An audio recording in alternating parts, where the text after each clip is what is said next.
There's no feeling more intense than starting over.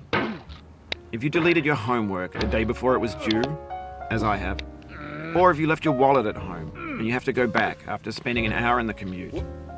If you won some money at the casino and then put all your winnings on red but it came up black. If you got your best shirt dry cleaned before a wedding and then immediately dropped food on it. If you won an argument with a friend and then later discovered that they just returned to their original view. Starting over is harder than starting up. If you're not ready for that, like if you've already had a bad day, then what you're about to go through might be too much.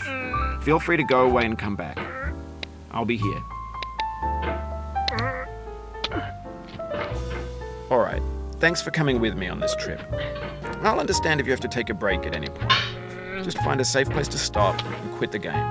And don't worry, I'll save your progress, always, even your mistakes.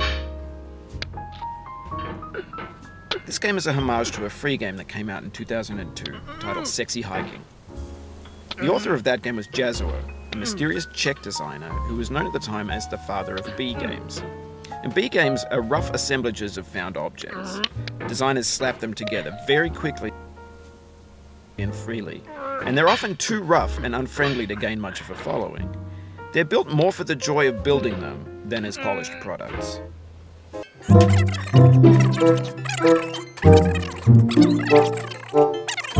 Or too slippery, and the player is constantly, unremittingly in danger of falling and losing everything. Anyway, when you start CHiI, you're standing next to this dead tree that blocks the way to the entire rest of the game. It might take you an hour to get over that tree, and a lot of people never got past it.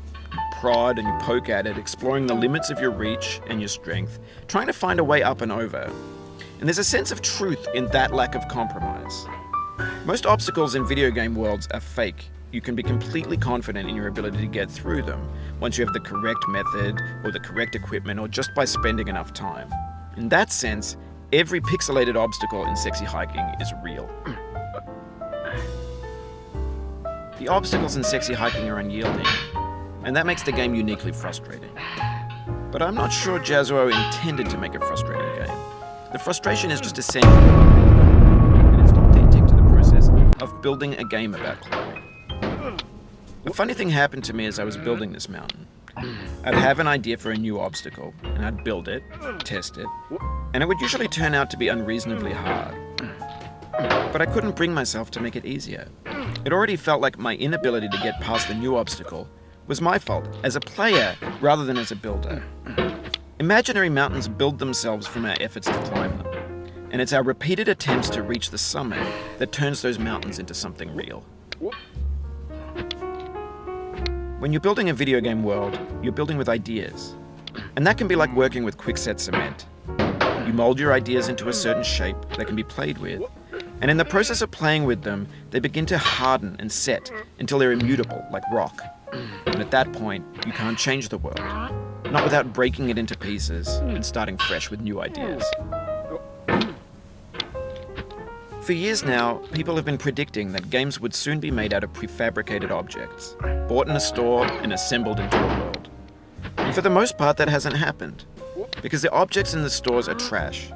I don't mean they look bad or that they're badly made, although a lot of them are. I mean they're trash in the way that food becomes trash as soon as you put it in the sink.